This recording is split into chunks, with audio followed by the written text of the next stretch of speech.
में एक बार फिर पुलिस को मजदूरों का गुस्सा झेलना पड़ा। हजारों की संख्या में मजदूर वहां सड़कों पर उतर आए।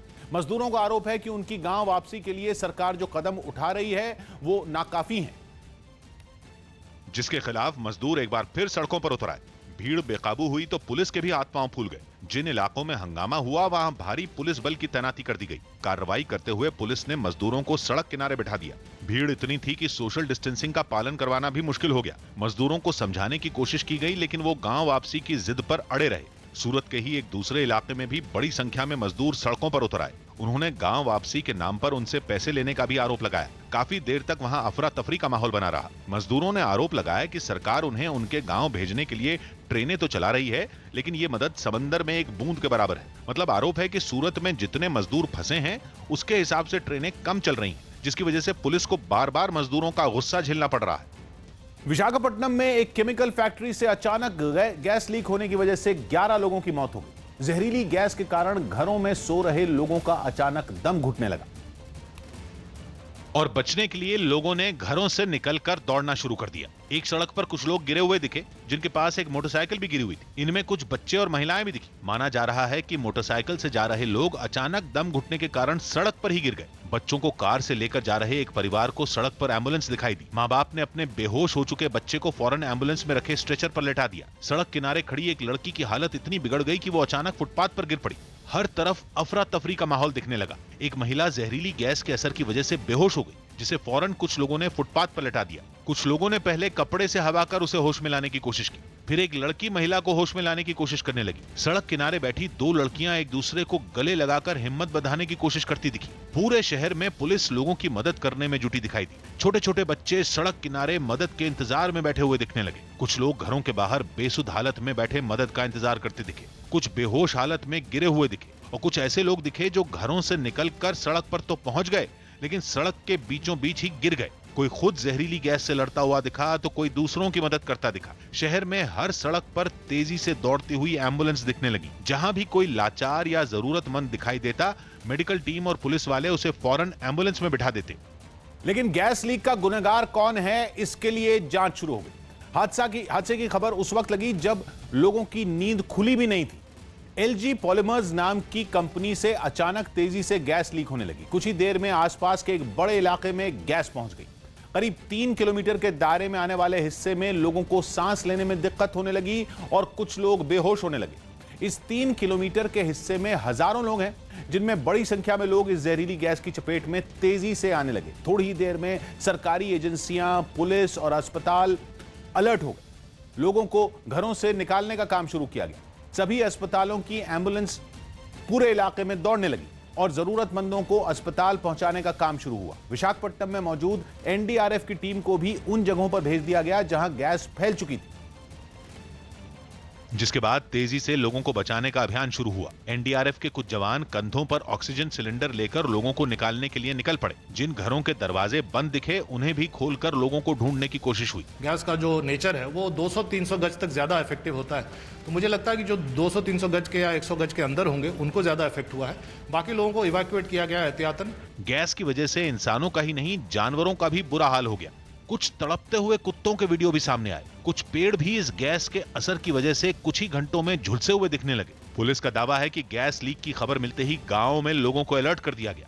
We got information on that. Our people went and alerted the villagers, and that most of the adult people have vacated the village, but some of the children and ladies they stuck there. Those were rescued by our team. लेकिन गांवों को खाली कराने के बाद सबका इलाज करना बड़ी चुनौती बन गई। एक साथ सैकड़ों लोगों को ऑक्सीजन देना मुश्किल था, इसलिए नौसेना ने कुछ ऐसी मशीनें पहुंचाई जिनसे एक साथ कई लोगों को ऑक्सीजन पहुंचाई जा सकती है। अस्पतालों में मरीजों की तादाद बढ़ने लगी। एक एक बिस्तर पर कई कई बच्चे एक साथ लेटे दिखे। अस्पतालों में हर तरफ लोगों की चीख पुकार सुनाई देने लगी। इसके साथ ही हादसे से जुड़ी कुछ जानकारियां भी सामने आने लगी। सूत्रों के मुताबिक फैक्ट्री की लापरवाही गैस लीक होने की वजह बनी, क्योंकि लॉकडाउन के दौरान केमिकल फैक्ट्री में मेंटेनेंस के काम में लापरवाही बरती गई, जबकि सरकार ने मेंटेनेंस के काम के लिए लॉकडाउन के दौरान 45 लोगों को विशेष पास जारी किए थे। फैक्ट्री में बड़े टैंकों में करीब 2000 मीट्रिक टन स्टायरीन नाम का केमिकल था। हालांकि स्टायरीन कोई गैस नहीं बल्कि लिक्विड है, लेकिन यह ऐसा लिक्विड है जो तापमान बढ़ते ही जहरीली गैस में बदल जाता है और बेहद तेजी से फैलने लगता है। स्टायरीन का इस्तेमाल रबड़ फाइबर या प्लास्टिक बनाने के लिए किया जाता है। स्टायरीन को 20 डिग्री से कम तापमान में रखा जाता है। माना जा रहा है कि जिन टैंकों में स्टायरीन को रखा गया उनका तापमान बढ़ गया, जिसके बाद खतरनाक गैस टैंकों से निकलने लगी और फिर वो गैस आसपास के इलाके में तेजी से फैल गई।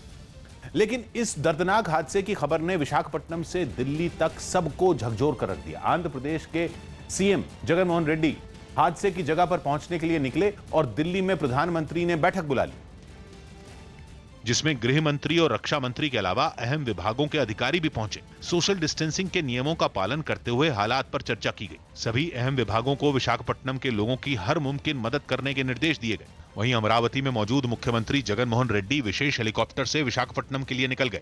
थोड़ी ही देर में जगन मोहन रेड्डी गैस का शिकार हुए लोगों से मिलने अस्पताल पहुंच गए। लोगों से मिलने के बाद सीएम ने अफसरों के साथ बैठक की और लोगों की हर मुमकिन मदद करने का आदेश दिया। गैस के असर को कम करने और लोगों को बचाने के लिए बड़े पैमाने पर ऑपरेशन भी शुरू किया गया। फौरन आंध्र प्रदेश की पुलिस ने गैस लीक के मामले में केस दर्ज कर लिया और पुलिस की एक टीम एलजी पॉलीमर्स कंपनी में पहुंच गई। लॉकडाउन के तीसरे चरण में जिन फैक्ट्रियों को शुरू करने की इजाजत दी गई थी उनमें एलजी पॉलीमर्स भी शामिल है। लेकिन केमिकल फैक्ट्री के पास हवा से जहरीली गैस का असर कम करना बड़ी चुनौती बन गया। आंध्र प्रदेश की सरकार ने इसके लिए गुजरात से मदद मांगी है, क्योंकि पीटीबीपी नाम का एक केमिकल इस गैस के असर को हवा से कम कर सकता है और इस केमिकल का उत्पादन गुजरात के वापी में होता है। इसलिए आंध्र प्रदेश की सरकार ने गुजरात की सरकार से जल्द इस केमिकल को विशाखापट्टनम पहुंचाने की अपील की। गुजरात ने बिना देर किए 500 किलोग्राम पीटीबीपी केमिकल विशाखापट्टनम भेजने का फैसला किया। यह केमिकल सड़क के रास्ते पहले वापी से दमन के एयरपोर्ट पर पहुंचाया जाएगा, उसके बाद दमन से इसे एयरलिफ्ट कर विशाखापट्टनम पहुंचाया जाएगा। माना जा रहा है कि पीटीबीपी का छिड़काव करने से जहरीली गैस के असर को खत्म किया जा सकता है।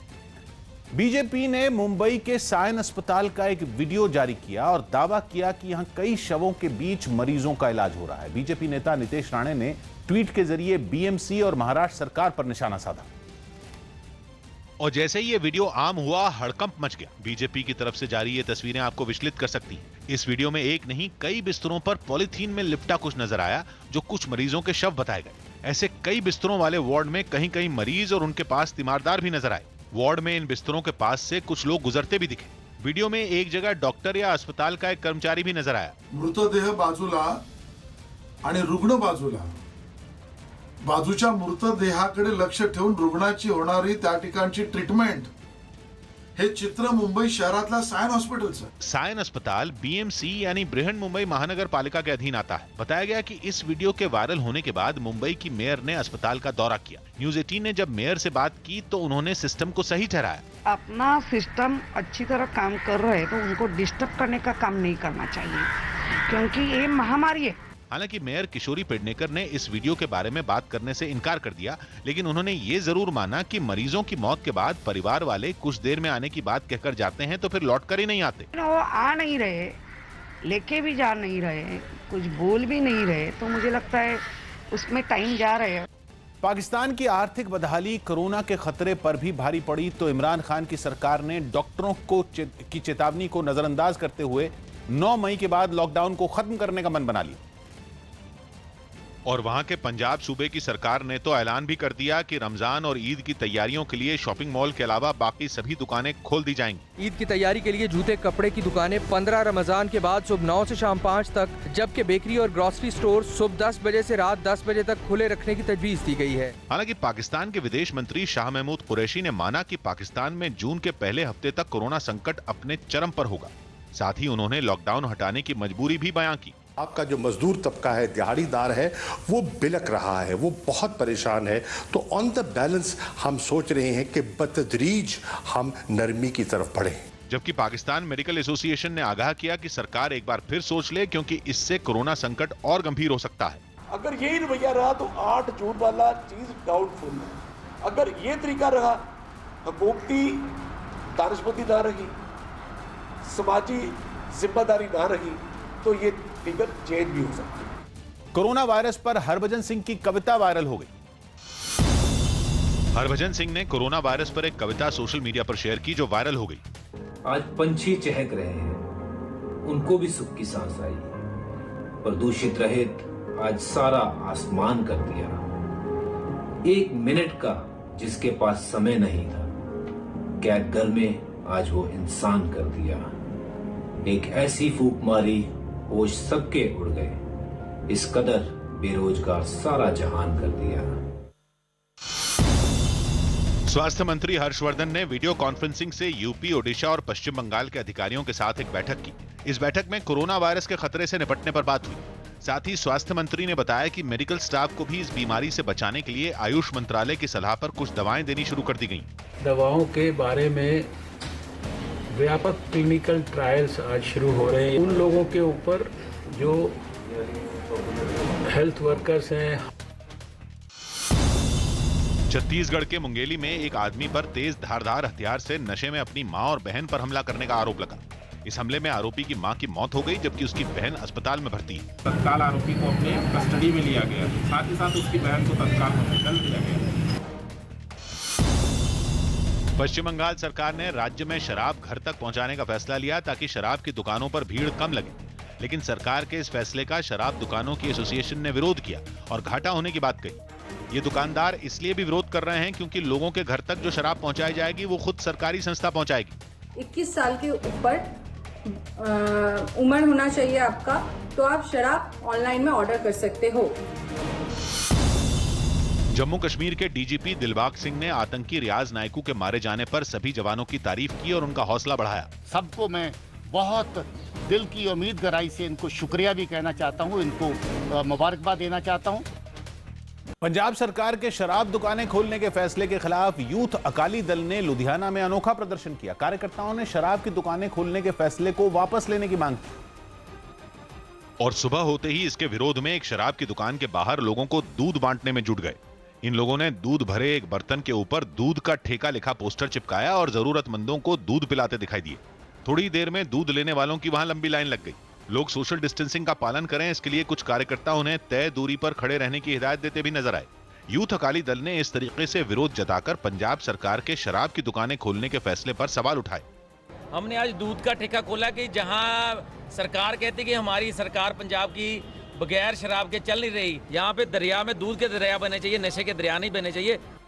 अमेरिका के फ्लोरिडा में कोरोना संकट के साथ जंगल में लगी भीषण आग ने लोगों की मुसीबतें बढ़ा दी। यह आग इतनी भीषण थी कि इसकी वजह से 500 से ज्यादा लोग बेघर हो गए और देखते ही देखते इसने आसमान तक को ढक लिया। आग की ऊंची लपटें कई किलोमीटर दूर से ही नजर आईं। उसके धुएं से काफी देर तक सड़कें भी दिखाई देना बंद हो गईं। बताया गया कि आग की लपटें आसपास के इलाकों तक पहुंच गईं, जिसके बाद प्रशासन ने आनन फानन में लोगों को वहां से निकालकर सुरक्षित जगहों तक पहुंचाया और फिर आग को बुझाने की कोशिशें शुरू कर दी। इस काम में हेलीकॉप्टर को भी लगाया गया। खबर है कि काफी कोशिशों के बावजूद अब तक जंगल के कुछ ही हिस्सों में आग बुझाई जा सकी है, जबकि हजारों एकड़ में अब भी आग की लपटें उठ रही हैं। इसके अलावा फ्लोरिडा में कोरोना वायरस का कहर अब भी जारी है। इस बीमारी के अब तक वहां 38,000 से ज्यादा मामले सामने आ चुके हैं, जबकि 1500 से ज्यादा लोगों की मौत भी हो चुकी है। देश भर में कोरोना मरीजों की संख्या बढ़ने की आशंका को देखते हुए स्वास्थ्य मंत्रालय अब ट्रेन के डिब्बों का इस्तेमाल करने की तैयारी में है। स्वास्थ्य मंत्रालय के मुताबिक कोरोना मरीजों के इलाज के लिए 5,200 से ज्यादा डिब्बों को आइसोलेशन वार्ड में बदल दिया गया है, जिनमें करीब 1 लाख मरीजों का इलाज किया जा सकता है। बताया गया कि हर कोच में सिर्फ 16 मरीजों का ही इलाज किया जाएगा।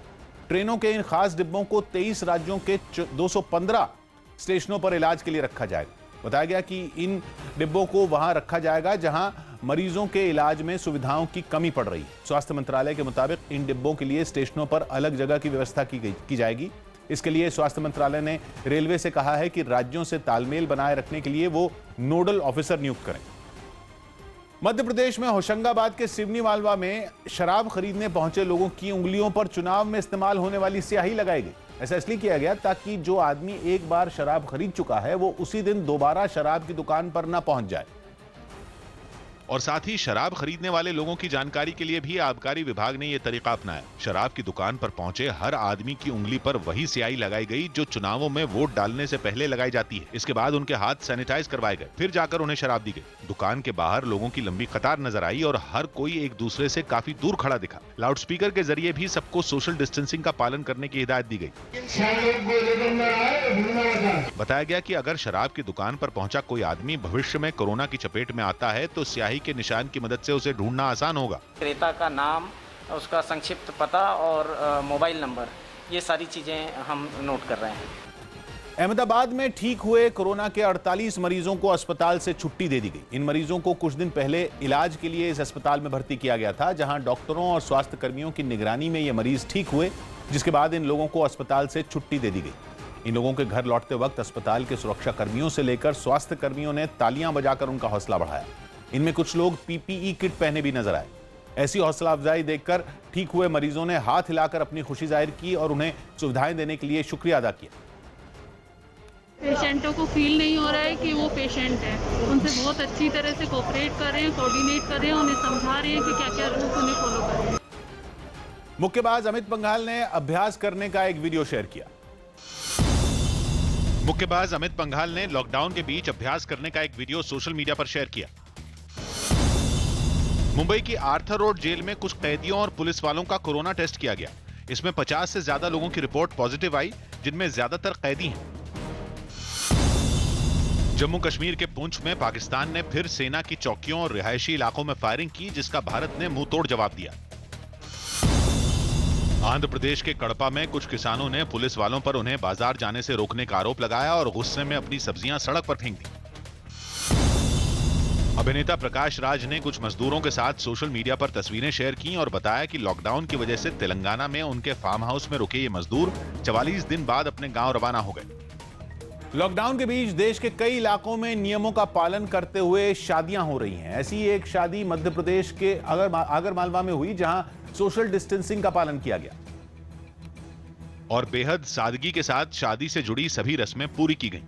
दूल्हा दुल्हन और शादी कराने पहुंचे पंडित समेत परिवार के सभी लोग अपने चेहरे पर मास्क लगाए नजर आए। बताया गया कि लॉकडाउन की वजह से लड़का अपने 4 रिश्तेदारों के साथ लड़की के घर पहुंचा, जिसके बाद पंडित ने पूरे रीति रिवाज के साथ दोनों की शादी करवाई। शादी में शामिल लोगों ने सोशल डिस्टेंसिंग का भी ख्याल रखा और भीड़ लगाने से बचे। एक कमरे में ही कुछ लोगों की मौजूदगी में पूरी सावधानी बरतते हुए दूल्हा दुल्हन ने 7 फेरे लिए। मोरक्को में कोरोना वायरस के खिलाफ लड़ाई में ड्रोन का भरपूर इस्तेमाल किया जा रहा है। इस अफ्रीकी देश में कोरोना के अब तक 5000 मरीजों का पता चल चुका है और 180 से ज्यादा लोगों की मौत हो चुकी। और यही वजह रही कि वहां इस बीमारी को फैलने से रोकने के लिए ड्रोन की भी मदद ली गई। केमिकल भरे डिब्बे को ड्रोन के साथ जोड़ दिया गया और इसके जरिए अलग अलग इलाकों को सैनिटाइज किया गया। Ces drones la pulvérisateur pour vraiment les déployer partout. दवाओं का छिड़काव करने के अलावा ड्रोन की मदद से पूरे इलाके पर नजर भी रखी जा रही है। साथ ही किसी भी सरकारी आदेश को लोगों तक पहुंचाने के लिए या नई सुविधाओं का ऐलान करने के लिए भी ड्रोन का ही इस्तेमाल हो रहा है। कोरोना वायरस के खिलाफ जारी जंग के बीच महाराष्ट्र में 75 और पुलिस वाले कोरोना की चपेट में आ गए। जानकारी के मुताबिक पिछले 24 घंटों में महाराष्ट्र के 75 पुलिसकर्मी कोरोना पॉजिटिव पाए गए, जिनमें 9 अधिकारी भी शामिल हैं, जिसके बाद पूरे राज्य में कोरोना की चपेट में आने वाले पुलिसकर्मियों की संख्या बढ़कर 531 पहुंच गई और इनमें सबसे ज्यादा 233 मुंबई के पुलिस के जवान हैं, जिनमें अकेले जेजे पुलिस थाने के 27 पुलिसकर्मियों में कोरोना की पुष्टि हुई। वहीं मुंबई में 3 जबकि पुणे और सोलापुर में एक पुलिस वाले की कोरोना से मौत भी हो चुकी। मुंबई के जेजे पुलिस स्टेशन के 27 पुलिस वालों के कोरोना पॉजिटिव मिलने से पुलिस अधिकारी भी परेशान हो गए, जिसके बाद खुद पुलिस कमिश्नर हालात का जायजा लेने थाने पहुंचे और कोरोना से जारी जंग में जुटे इन पुलिस वालों का हौसला बढ़ाया। थाने के बाहर सभी पुलिस वाले सोशल डिस्टेंसिंग का ध्यान रखते हुए एक दूसरे से कुछ फीट की दूरी पर खड़े दिखाई दिए। साथ ही सभी पुलिस वाले मास्क भी पहने नजर आए। पुलिस कमिश्नर ने उन्हें भरोसा दिया कि कोरोना से जारी लड़ाई के बीच उन्हें किसी भी चीज की कमी नहीं होने दी जाएगी। लोगों को सैनिटाइजर, पीपीई, मास्क, जो भी आवश्यकता है वो सभी चीजें प्रोवाइड की जा रही हैं। गुजरात के सूरत से बिहार के छपरा लौटे मजदूरों ने आरोप लगाया कि उन्हें गांव भेजने के लिए प्रशासन ने ट्रेन और बस का किराया वसूला। मजदूरों ने दावा किया कि उनसे 750 रुपए लिए गए, जिसमें सूरत से छपरा तक ट्रेन और छपरा से गांव तक पहुंचाने का बस का भाड़ा भी शामिल है। इसी खर्च में उन्हें ट्रेन और बस में नाश्ता, खाना और पानी भी मिला। और जब ये स्पेशल ट्रेन सूरत से छपरा पहुंची तो इसमें सवार 1235 मजदूरों ने राहत की सांस ली। प्लेटफॉर्म पर ट्रेन से उतरने वाले मजदूरों के साथ ही प्रशासन के लोग भी सोशल डिस्टेंसिंग का पालन करें, इसके लिए फर्श पर गोले लगे दिखे। एक शख्स मजदूरों का सामान सैनिटाइज करता दिखाई दिया तो पुलिस वाले उनका नाम, पता और फोन नंबर नोट करते नजर आए। छपरा लौटे मजदूरों ने बताया कि गांव तक पहुंचाने के एवज में उनसे टिकट के पैसे तो लिए गए, लेकिन इसी खर्च में ट्रेन में उनके खाने पीने का इंतजाम भी किया गया। रास्ता में आया तो बिस्कुट का पैकेट मिला और पानी मिला। उसके बाद में बिरयानी टाइप का खाना मिला और पानी। 750 रुपये भाड़ा लगा। छपरा स्टेशन से बाहर निकलने पर पुलिस और प्रशासन का अमला चाक चौबंद नजर आया। मजदूरों को गांव भेजने के लिए बसें तैयार नजर आईं, लेकिन इनमें उन्हें ही बैठने दिया गया जिनमें बीमारी के कोई लक्षण नहीं मिले। हेल्थ की स्क्रीनिंग हो रही है और जो भी जिनमें भी सिम्टम होगा उनको हम लोग अलग क्वारंटाइन में रखेंगे, उनको सामान्य बसों में जाने नहीं देंगे। भोपाल में एक आदमी को पान खाकर थूकना महंगा पड़ गया। आरोप है कि इस आदमी ने वहां सील किए गए एक इलाके में थूक दिया, जिसे नगर निगम के कुछ कर्मचारियों ने पकड़ लिया। ऐसे में स्कूटर सवार इस आदमी को बीच रास्ते में रोककर उससे सड़क की सफाई करवाई गई। जहां इस व्यक्ति ने पान खाकर थूका था, उसी जगह पर नगर निगम का एक कर्मचारी पानी डालता दिखा और यह आदमी झाड़ू से सफाई करता नजर आया। साथ ही उसे सड़क पर थूकने के लिए 2500 रुपए जुर्माना भी चुकाना पड़ा। क्रिकेटर हरमनप्रीत कौर की बल्लेबाजी करने का वीडियो वायरल हो गया। क्रिकेटर हरमनप्रीत कौर का लॉकडाउन में घर पर बल्लेबाजी करने का एक वीडियो सोशल मीडिया पर वायरल हो गया। राजस्थान के कोटा से 1300 से ज्यादा छात्रों को लेकर एक ट्रेन बिहार के मुजफ्फरपुर पहुंच गई। हालांकि वहां स्टेशन पर काफी भीड़ होने पर लोगों ने एक दूसरे से जरूरी दूरी बनाए रखने का भी ध्यान नहीं रखा।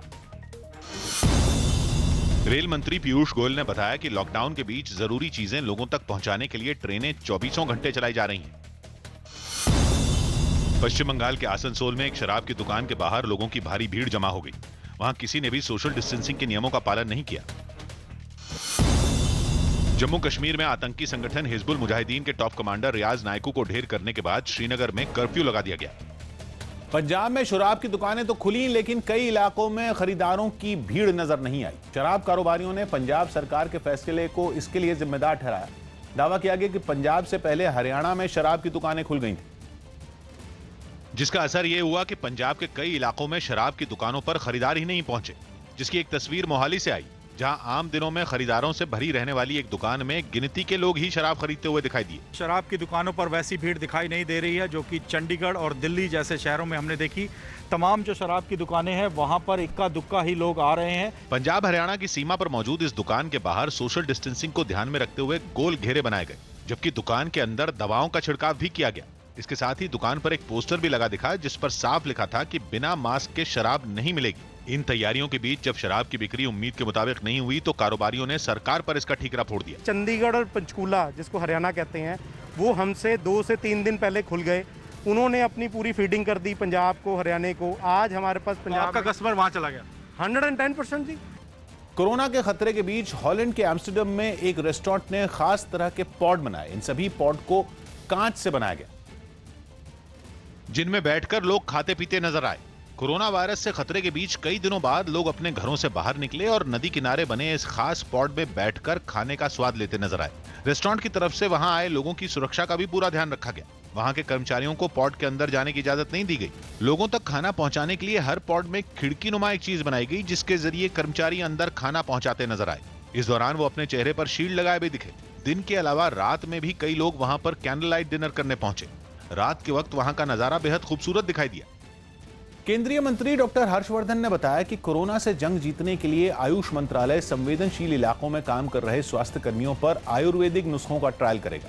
इनमें आयुर्वेद में दवा के तौर पर इस्तेमाल होने वाली मुलेठी, अश्वगंधा, गिलोई, पिपली और आयुष 64 है, जिन्हें शरीर की इम्यूनिटी को मजबूत करने में कारगर माना जाता है।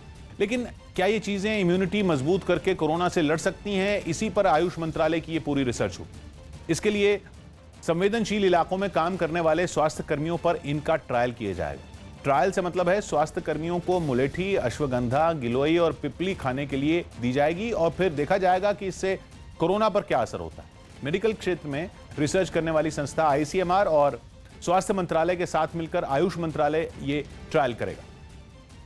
देश और दुनिया के सामने आयुर्वेद की जो सुप्रीमेसी है, सुपीरियॉरिटी है, इसको हम अब मॉडर्न साइंटिफिक तरीके से भी सिद्ध करके प्रस्तुत करेंगे। केरल के कोझिकोड से सैकड़ों मजदूरों को लेकर एक ट्रेन बिहार के लिए रवाना हो गई। लॉकडाउन की वजह से फंसे इन मजदूरों को वापस भेजने के लिए केरल सरकार ने स्पेशल ट्रेन का इंतजाम किया। जिसके बाद सभी मजदूरों को कुछ बसों के जरिए स्टेशन लाया गया, जहां एक महिला ने उन्हें टॉफियां देकर उनका स्वागत किया। बसों से उतरने के बाद इन मजदूरों को प्लेटफॉर्म पर ले जाया गया। ट्रेन में बैठने से पहले सभी लोगों को खाने के पैकेट भी दिए गए ताकि सफर के दौरान उन्हें कोई दिक्कत न हो। प्लेटफॉर्म पर सोशल डिस्टेंसिंग का भी ध्यान रखा गया और सभी लोग एक दूसरे से तय दूरी बनाकर चलते दिखाई दिए। मजदूरों की मदद के लिए प्लेटफॉर्म पर काफी संख्या में पुलिस वाले भी तैनात दिखे। पुलिस वालों ने अपनी निगरानी में ही इन मजदूरों को ट्रेन में चढ़ाया, जिसके बाद ट्रेन वहां से रवाना हुई।